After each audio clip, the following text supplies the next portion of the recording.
Hello and welcome to your GG Replay for Friday, November 19th, 2021. GG Replay is, of course, a Monday, Wednesday, Friday show where we break down the latest in gaming news, hosted by us, Goodnight Groofs, a place for games and a place for goofs. I mean, we're still workshopping the slogan, but I think that was the best one this week. I am Paul. I'm joined, as always, by Matt. How is it going today, my friend? Fantastic. It's Friday, as we've said many times before. Paul, I've got two things for you here. Okay, one, because we are the most mature people in the world, this is the 69th episode of GG Replay. Nice. Thank you. And a new drink to show off. This is called Celsius. I was just going to say I like that. It looks really cool. It's a sparkling water energy drink. It's much sweeter than normal sparkling water. And this is Fuji apple pear, and it is so fucking delicious. It is so. That is a great combo of flavors. When it's all cold like this, it feels like I'm drinking like this crisp, cool apple. It's amazing. Love that. I will make a quick note too. I actually was going to send you this article, but CBC Marketplace in Canada here did like a little undercover study thing, or they did whatever. I didn't read the whole thing, but essentially they found out bubbly is actually as acidic as Coca-Cola. So Really? well, like it's still like, lower calorie, lower whatever. It's still got a lot of benefits.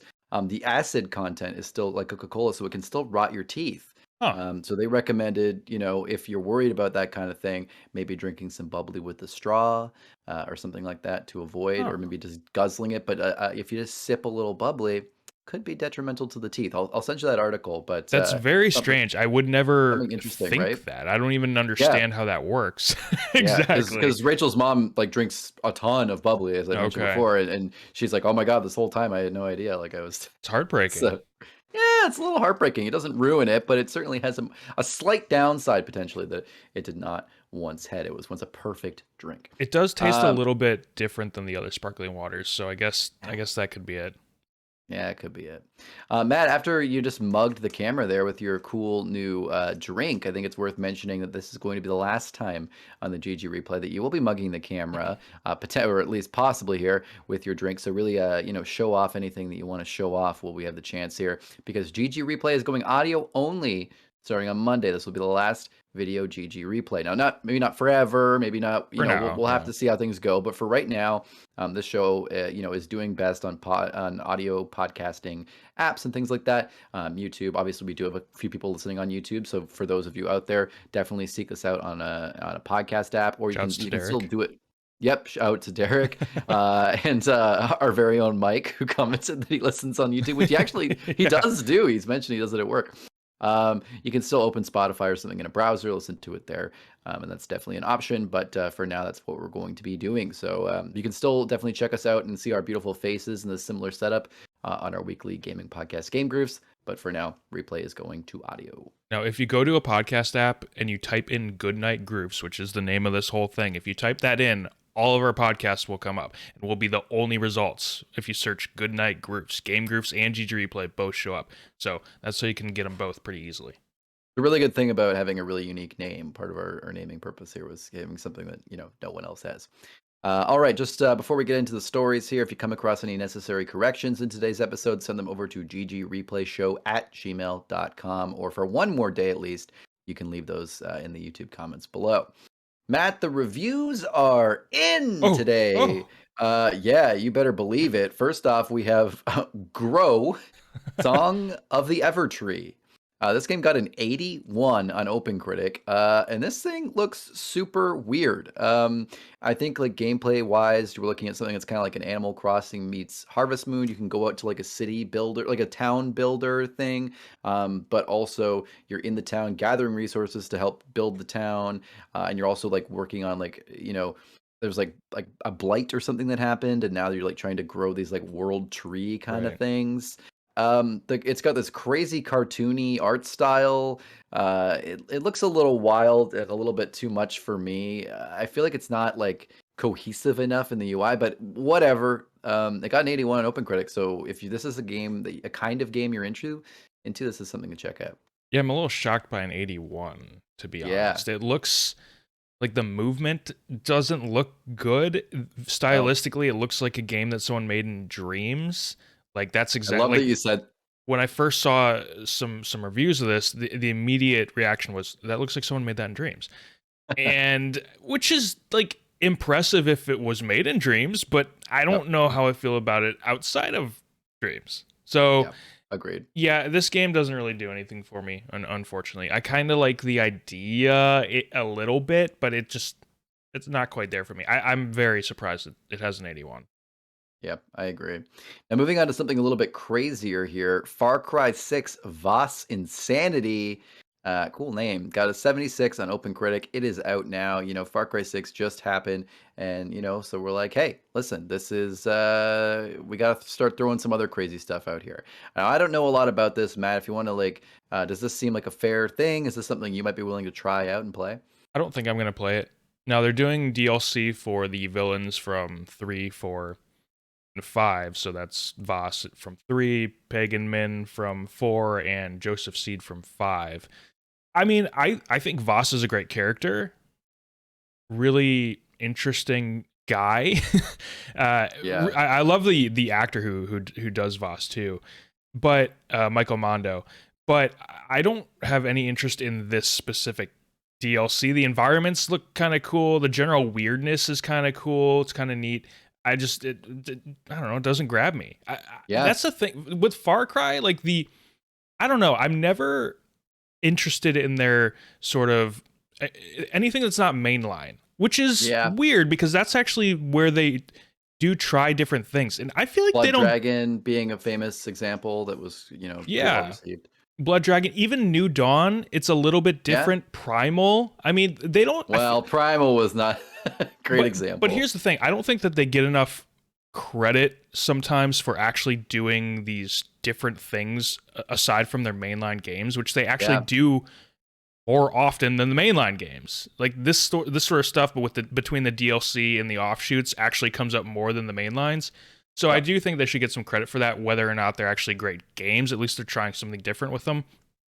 But all that said, I'm not interested. The non-mainline stuff just doesn't really interest me, even though it is cool and different.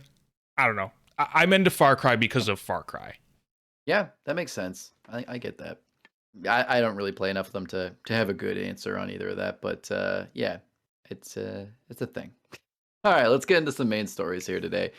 First off, something I am very excited about. Again, we kind of said this before. We try not to talk too much about, trailers and things like that, or even announcements sometimes. But when there's a big project, it's pretty interesting, especially something that's personally interesting to us. And for Warner Brothers announced MultiVersus.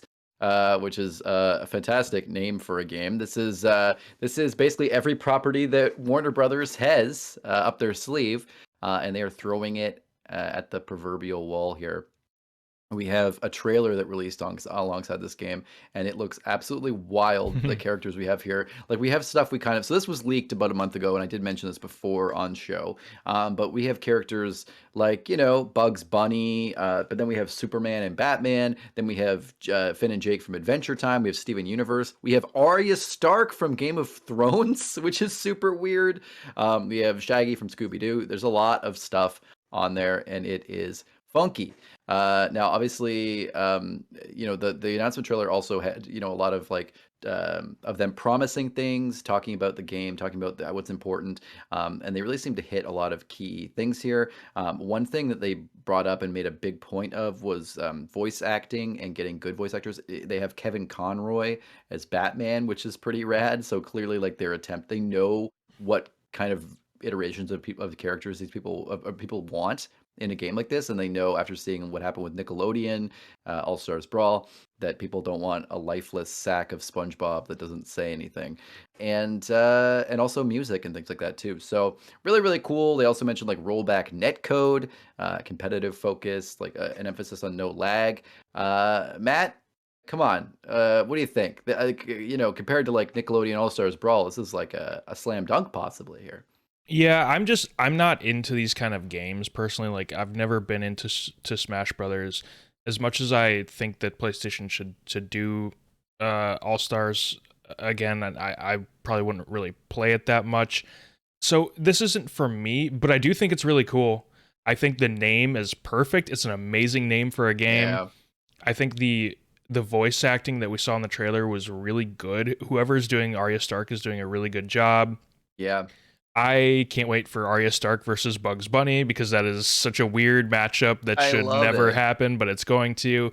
Are we Yep. getting LeBron James from the new Space Jam? Is he going to be in there? Why not? Like Yeah. that. Why the hell not?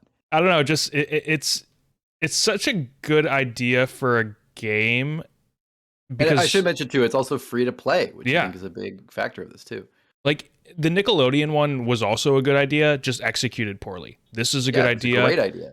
This is a good idea. It looks like it's going to be executed well. So, Yeah. I hope it is because I think that this is a genre that probably needs more mainstream love because it really is just Smash Brothers, or it has been Yep. for so long. So Yep. yeah, I think compete a little bit with them. Like Yeah. there's room for other games like that in the space. So I hope it does well, and I think it probably will.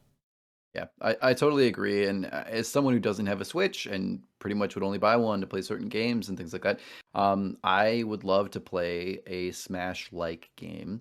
And I was actually pretty interested in Nickelodeon All Stars, and that's why I think even with it being stripped of what makes these characters special, like voices and things like that, I still think I might have given it a try had it been free to play. I think that's a really smart move. Yeah. Even if people are iffy about this game, having it be free to play on entry, and then maybe having some little, micro, well, having probably a few, of more than a few microtransactions, I think will be the smart move. And I think you can get people like me who'd be just kind of vaguely interested to download and maybe pay a little bit of money, right? So pretty cool stuff. They also mentioned things like new characters and stuff. So we're definitely getting more content. This is something they want to put some real effort into. So really cool. I will say the gameplay we saw was weird. I think they wanted to slow certain things down to show animations, but also some of it just most of it looked slow anyway. I'm hoping that's something that's going to be fixed, or it was just a quirk of what we saw. I think it's pretty early still for this game, although it is supposed to come out next year. But yeah, I hope I hope the speed is matched. I hope it has a good feel to it. That's really important for the game, I guess. And I will also say they did it. The crazy people did it. They went for the Ultra Instinct Shaggy meme. This is something I was not at all aware of, but this is apparently a big meme of like Shaggy going Ultra Instinct. I don't know why. I don't know where. I have not bothered to go on Know Your Meme or whatever. That makes me sound like a boomer. Go on Know Your Meme and learn how to use it. Or what it is. But yeah, they made a big point to go, oh, and also this, and Shaggy's powering up to like God mode Super Saiyan Yeah, it was like style, a Super Saiyan thing. which was pretty fucking hilarious. So in Ultra Instinct is a Super Saiyan thing, I should say, or like a Dragon Ball thing. So yeah, pretty funny stuff. All right, let's move on because we have a bunch of stuff to talk about. Halo Infinite. God, if they just not stop talking about Halo Infinite, yes, and we're not going to stop. First, the Battle Pass has already been updated to reflect player feedback. So we talked about this earlier in the week. 343 did say they were going to tweak the Battle Pass a little bit to reflect the fact that it was slow going for a lot of people. And we've been talking about that a lot this week as we've all here at Goodnight Groofs been playing a lot of Halo. Now 343 so far has only made minor changes that include, so basically instead of like changing the system, they kept the same system with challenges, but one of the challenges is every time you play a match you get experience, blah blah blah, that kind of thing, right? So they've, within the system they've added little workarounds that will make it feel a little better. And they have said they want to make further changes as well. I mean, just based on player feedback, but have stated that that will take more time. Matt, I know you haven't really had a chance to play, neither have I, since this change has been made, but we did see Mike, a fellow Groof, play, and he says he's already gained some levels since this change, and it's been a little bit quicker. Does this seem like something that might kind of bridge the gap for you for now? I know you weren't like dying about the Battle Pass. I don't even think you did purchase the Battle Pass as it stood, but or yet anyway, I should say. But is this enough for now? Yeah, I think that this is actually going to make me probably buy the Battle Pass. The fact that you're definitely getting XP from every match played is a good start. I think it's a hot fix, right? It's something that they're doing just to put a little band-aid on the issue for now until that they can go in and totally rework the system, which they did say is going to take time. I get that, I understand that. But I'm glad they found a workaround instead of being Yeah. like, no, this is just how it's going to be. We're in beta. Wait, like, no, they actually made a quick change. They reacted Yeah. to audience feedback right away. That's great. Obviously, we hope it goes a little bit further, but this is a good start. You got to start somewhere. So this probably will get me to buy the battle pass. Especially, it's going to be hard for me to not just buy every battle pass in this game, knowing that they Right. exist forever and I can always come Right. back to them, unless it's just like something items that I really have no interest in. But it almost feels like you would think like if there's a FOMO thing, then you would go ahead and buy it so that you can get the stuff because it's going away forever. But in this case, it's like I want to buy the battle pass so that I can always go back to it if I want to. Yeah. And I don't know. I'm actually getting the opposite feeling that I get in Fortnite. With Fortnite, it's like I know that it's going to go away at some point, so it's going to be Yep. out of my mind, like out of sight, out of mind, right?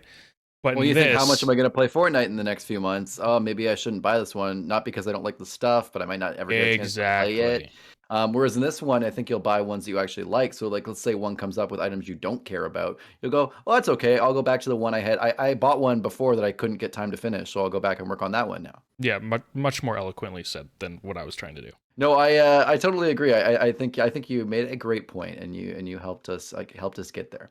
Also, Matt, I will say another thing here, related news: season 2 of Halo Infinite will not release until at least May of 2022. Now, this is a pushback. This was originally going to be like a spring thing. We're getting to May now, so it's getting pushed back a little further, maybe a month or two further than we thought. This season also is supposed to come with the release of co-op campaign, for the campaign, feature of Halo Infinite. Now that is something that it's kind of a bummer because I was kind of waiting to play campaign until co-op campaign. So that's going to push me back. Not a huge deal though, I will say, but because of this, season 3 will also be pushed back to match that development cycle, and that means Forge will also be delayed because Forge was going to come with season 3. Now Forge is going to have all these great things. It's going to have scripting, AI scripting. It's going to have all this cool stuff. And a lot of people were saying, because this is a free-to-play game now, Halo, the multiplayer is free-to-play. We have a few less modes, maybe a few less maps than we would have previously in a Halo release. So, at this point, it's kind of this thing where it's like, well, Forge might have come along and fixed this, and now we have to wait for Forge, and hopefully they're going to come out with stuff between now and then. And last thing I'll say, and then I'll throw it to you, Matt, is just that 343 has said that this delay may be due to them having to fix the battle pass. They said, because of this stuff coming up, because of player feedback, because of people wanting some changes here, we might need to work a little bit on those things, and that's going to push back some of the other content we had planned. I don't want it to sound like passive aggressive, but it does sound a little bit like, well, you guys want us to fix this other thing. So, Yeah. now if you wanted that, we're gonna have to push back other stuff. So that's just how it's gonna go, which is true. Like logistically, it does push back other stuff, but it was weird for them to say it like that. And I also just want to say, why did they wait until now to address Battle Pass concerns? This has been brought up for months, since July, since the first test flights. People have said this is not a good way to do a Battle Pass. Challenges, making you play the game how they want you to play the game. This has been consistently brought up as one of the only things people were even having an issue with in Halo Infinite multiplayer. They kept saying, nope, we're leaving it the way it is. And now immediately, once it's a product that they have to make money on, and people are saying, we don't like this, now they're, turning it around. Now I know there's a lot going on, but Matt, how do you feel about this delay? How do you feel about the thing that the Battle Pass might be pushing it back? What are your thoughts here? I'm okay with the season 2 delay. I mean, when you think about it, the old Halo games didn't have seasons at all. So I'm fine just playing Halo to play Halo. But they also came out day one with co-op campaign and That's Forge. true. So here's what I was going to say as a follow-up to that. I don't understand why co-op campaign has to be chained to season 2. Why can't it come out halfway between them? Right, because they said like co-op campaign is playable now, of course, but they want to. But yeah, I agree. Even if it takes time to get it, but why does it have to be chained to that? Why can't they just be ready when it's ready? Why is it Right. like arbitrarily tied to this other piece? Yeah, Right. And same thing with Forge. Like I understand Forge is probably going to take a little bit longer because it is like this is a different Forge. This isn't your granddaddy's Forge. This is yes. there's much more customization options and just a lot. There are brand new tools for builders, but I don't understand why Even so, why it has to be tied to season 3? It doesn't make any sense. Why even say that? Why not just say it's coming sometime, probably after season 2? But why does it have to come with season 3? I don't get that. That doesn't make any sense to me. Same thing with co-op campaign. I'm not going to play the campaign until I can play it with friends. Why does it have to come in season 2? I can only imagine. What I'm imagining is it's actually an opposite flip, because it's so easy to come out with the. I mean, I don't want to be glib but like it's or flippant here, but it's so easy to come up with multiplayer season content. Another battle pass or whatever, and some new things. I think it's more that the battle pass and the seasons are tied to these releases at this point. So realistically, they may. Yeah. I feel like they're like, co-op campaign is going to take us till, and getting the battle pass and everything, but especially co-op campaign is going to take us till May, and then we'll throw it all together. Or Forge is going to take us into next fall or whatever, and then that's when we'll also just throw out a battle pass to kind of make it easy for release schedule stuff. Yeah, I don't know though, maybe if that's the case, that I wonder if they consider moving the season 2 battle pass up, like if players start to lose a little bit of interest, or if the season starts to feel a little bit stale, maybe they move that up and then say it will. Yeah, it will. 6 months? People are gonna feel stale as fuck. Like, I'm having a fun time with Halo, but that is questionable. We're gonna have to see how that shakes out. Yeah, once people get done with their battle pass grind, and it is slow right now, but once that's why it's slow, I think, because they probably knew that it's gonna take a really long time and they need it to last, right? So, but once people get through with that, they'll probably be done for a little bit. And if they I think the good thing is the game's fun, so people will play. Yeah, but they need to do something. They need to do something that makes it feel, I don't know. Need more maps for big team battle. That is 100% what they need. They need more maps for everything. But unfortunately, yeah, it's the free-to-play game, right? So instead of getting all your Halo at once at the beginning and it's amazing, we're going to drip feed it for a while, but it's free. So yeah, it's like, okay, yes. I guess I'll take that, because I will say, if it were if the multiplayer were part of a full-priced Halo, and I have Game Pass, so remove that from the equation. Yeah. If it were $60, I don't know if I would pay for it. I don't know if, like, I hadn't played Halo really since 3, so like, what would have made me think to come back now, So, but the fact that it's free is a huge deal. I probably wouldn't have. I mean, again, Game Pass has to be seriously considered here, but like, let's take that out of the equation just for the concept of if they made it a full price game. I probably wouldn't have bought it, at least at launch. It would have been something I picked up later. And the reception, I don't think, would be quite as, like, I'm not saying the multiplayer is bad, but it's bare bones compared to other Halos for now. It's fine. It's I'll even say it's good, but it's not great. So I think that the reception, the fact that it's free, helps a lot in the way people are viewing it. Huge. Because it's an industry shift, and I think people are excited about that. All right, let's move on a little bit here, talking about Activision Blizzard. Now, we won't try to talk too long about Activision Blizzard, but it is worth mentioning that this week, after all of the stuff that came out from the Wall Street Journal article, over 500 Activision Blizzard employees petitioned to remove CEO Bobby Kotick. In fact, at the time of this recording, over 1,000 employees and contractors have now signed and published a petition to remove CEO Bobby Kotick from the company. And this is pretty intense. They actually state their titles, where they work. Like, this is like, this is not an anonymous petition. It's very like they're opening themselves up a lot here. People are putting their jobs and their reputations on the line for this here. There's also huge walkouts across the company. I'll just quote here really fast, but they say, "We, the undersigned, no longer have confidence in the leadership of Bobby Kotick as the CEO of Activision Blizzard.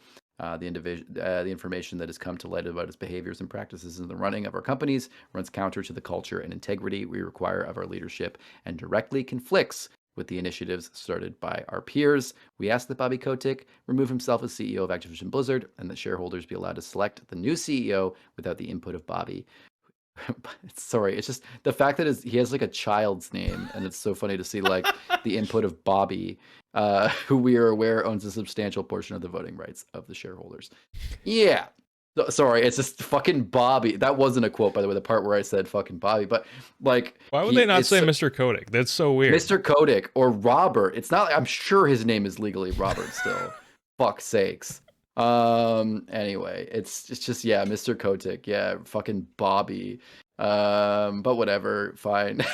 Anyway, awesome stuff. Good to see this. I mean, I feel more and more like, I mean, I think Kotick's gone. It's just about how much influence he's going to have in the next generation. This is me just speculating here, but I imagine they're probably working out the logistics in the background, right?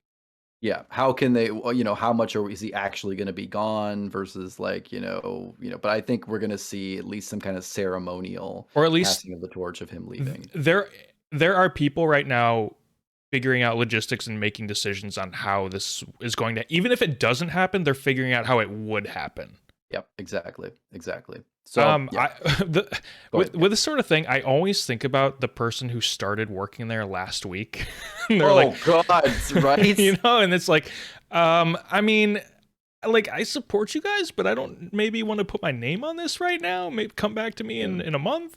I always think about that. Yeah, I don't really know what it's like here. I just started. Everyone's really nice to me. Obviously, jesting. I know there's some serious issues, but yeah, it is kind of funny to imagine being the new person. Also, as well as we talked about Jim Ryan, PlayStation heads, kind of talking about Activision and concern over what's happening in Activision Blizzard. Xbox head Phil Spencer also spoke out about Activision. This is in private to employees, but Bloomberg reported this and Spencer has confirmed it. Phil Spencer told staff he was, quote, disturbed and deeply troubled by the horrific events and actions, end quote, at Activision Blizzard, and that Microsoft is, quote, evaluating all aspects of our relationship with Activision Blizzard and making ongoing proactive adjustments, end quote. This is more, again, these are not public statements. It would be a lot crazier if these were public statements. But I don't know. I still think this is pretty clear. I mean, Spencer confirmed it. This was, this is not something that was kind of, hushed away. There's some pretty heavy pressure right now, and you can talk about, morals versus like, shareholder things and how this just isn't good business. So that's why, they're really getting on it. But regardless of the reason, Activision is in trouble right now. And, their two major partners at Microsoft and PlayStation especially are not happy and are both reevaluating their relationships with the companies. So there, you can bet there's some fucking crazy phone calls going on right now. Yeah, this is sort of what I was saying last episode, where Jim Ryan wasn't going to be the last person like this of this stature to say something. And even though Phil Spencer didn't say it publicly, he confirmed he said it privately. I think that's sort of, I don't want to say it's enough, but like No. the Bloomberg article is at least showing where his mind is on this thing. Yep. So I think that's a big deal. And I think more of this is going to happen. It's going to put extra pressure on Bobby. And I do think that this is going to end. This is the first time where I'm very convinced now that this ends with Kotick leaving Activision. Yep. And I'm sure there's going to be, like we said, there's a lot of moving pieces. We'll definitely be following it. But yeah, I think this is definitely where we're starting to see the writing on the wall for that. And however that's going to play out, I think we have no clue. It's a lot of ways. But let's move on because we're going to be talking about this plenty more. But let's move on about another big epic fail because it's 2007. Rockstar, they apologized for the GTA Definitive Edition issues, and they're bringing back the classic PC versions. They really, really, really tried to play this off and see if they could just get away with it the way it was and like figure out the fixes later. The gaming community did not let them. And so Rockstar plans to release updates for Grand Theft Auto The Trilogy, the Definitive Edition, to address technical issues with the games. One as soon as next week, I believe. So they are on it. I firmly believe if people didn't say anything, they would have waited longer. Or at least didn't say anything, but didn't keep up with the criticism. So I think that's really great. Also, quote here from Rockstar. Additionally, everyone who has purchased Grand Theft Auto The Trilogy, the Definitive Edition for PC from the Rockstar store through June 30th, 2022, will receive these classic versions in their Rockstar Games launcher library at no additional cost. Good. You just should. I mean, you should have just included them anyway. I think that's a good guy move. I wouldn't say like fuck you if you don't include original versions of a remaster, but it's cool.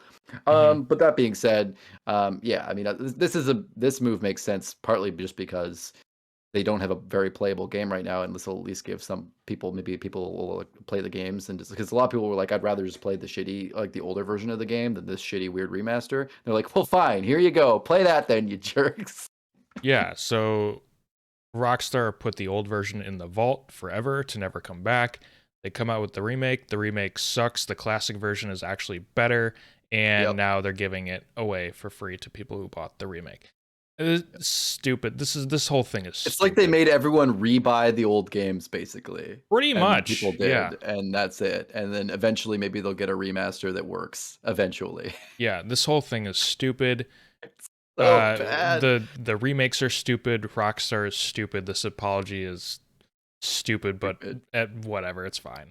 I just love. I saw someone like in one of the articles was like, "Where's the part where they like apologize for even like releasing this game or like thinking this should even have come out at all?" It's like, where's that part? Like, where's the part where like, why do we even need this? I wonder what Dan Houser thinks of all this. Oh man, I'm sure he's feeling pretty good about his employment decisions right about this moment.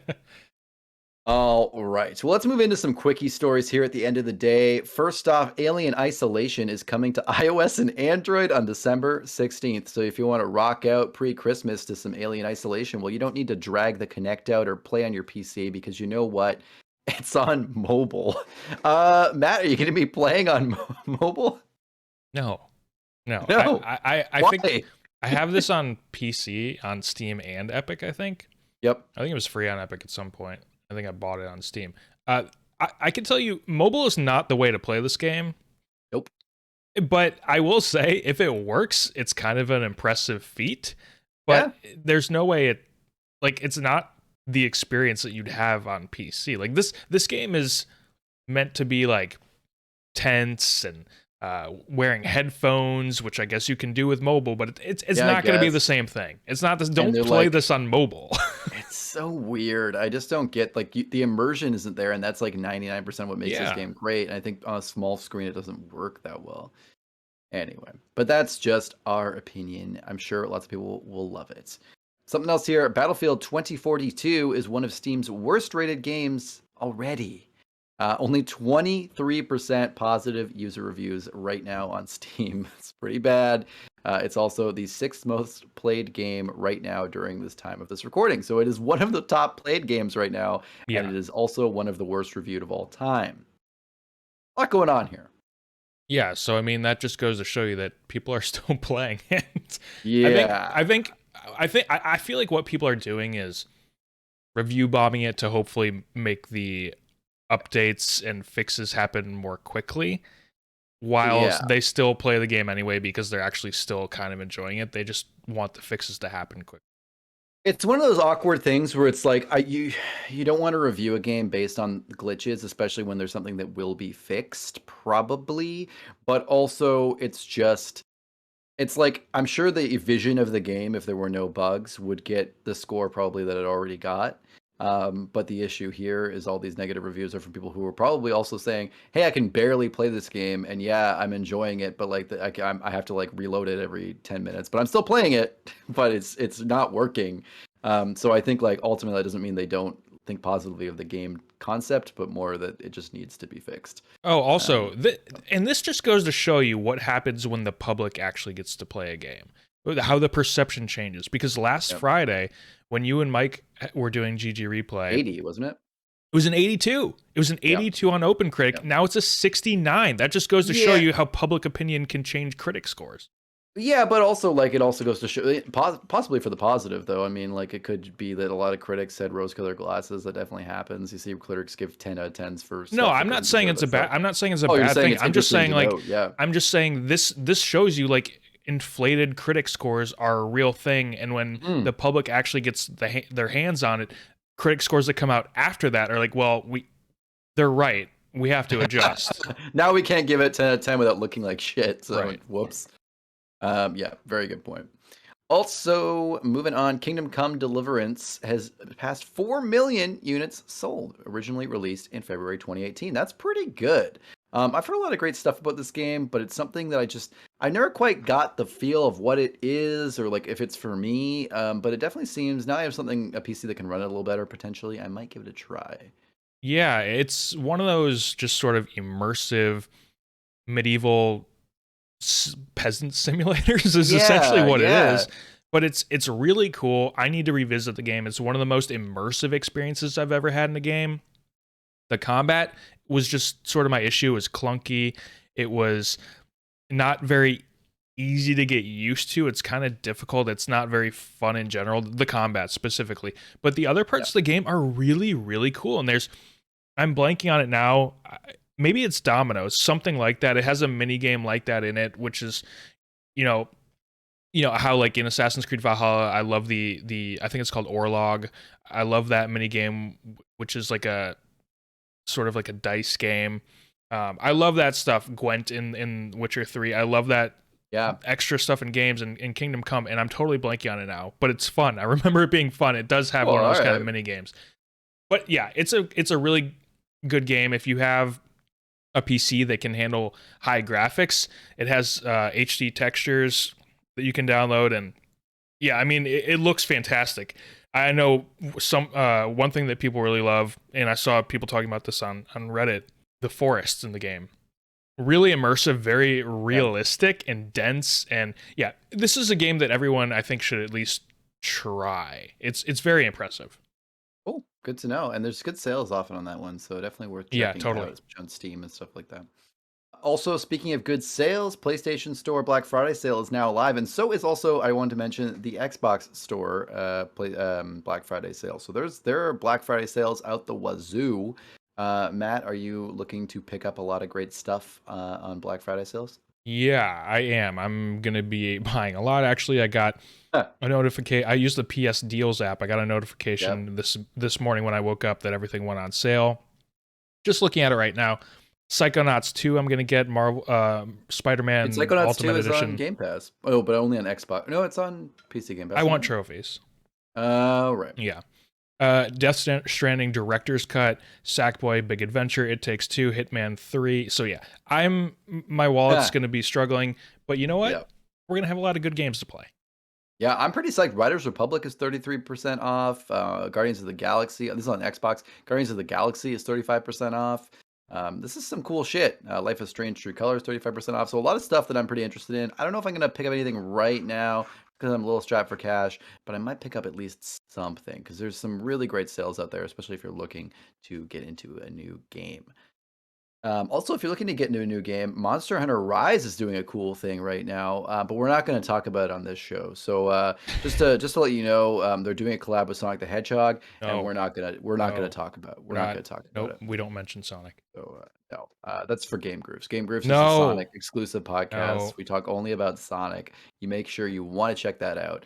So if you want to listen to our Sonic podcast, Game Grooves, which also sometimes talks about games, and this podcast, or check out our blog or any of our socials, you can also head on over to goodnightgroofs.com, where we have all of that content. And if you're feeling extra generous, you can also check out our Patreon, patreon.com/goodnightgroofs, which gets you early access at the $3 plus tier to Game Grooves early. So if you need to know that new Sonic the Hedgehog info, you're going to get it right there. I jest, of course. It is also it's just a normal gaming podcast, but we like to meme about Sonic. Okay, it's hilarious. Yeah, you guys like to meme about Sonic. Mike and I like to meme about Sonic particularly. We just love him. He carried gaming for years. Oh, you're getting a little excited over Sonic over there. No, the opposite. Please also, if you're listening to this in a podcast app, if you can open that up really quick and give us a 5-star rating, it helps us so much in the algorithm. And we will also read reviews on air because we just like y'all that much. Any and all support is greatly appreciated and will go a long way in improving all of what we do here at Goodnight Groofs. Now that is going to be the end of the show for today. But Matt, do you have anything else to say before we head out of here for our glorious weekend? Well, while Rockstar's apologizing, can they apologize for the fact that we're still waiting on GTA 6? Could they throw that one in there too? No apology there. It's exactly working as intended. All right. Dan Houser is currently laughing right now, and he just got a little tinge of joy in his heart at home. All right, that's going to be it for today's GG Replay for Friday, November 19th, 2021. Make sure tomorrow on Saturday you check out Southern Fried Groofs. We have episode 3 coming out on YouTube, and it is hilarious. And also Game Groofs is coming out on Sunday, and it's a very good episode, so you do not want to miss it. And we'll be back again on Monday with another GG Replay. Good night, Groofs. Subscribe on podcast apps.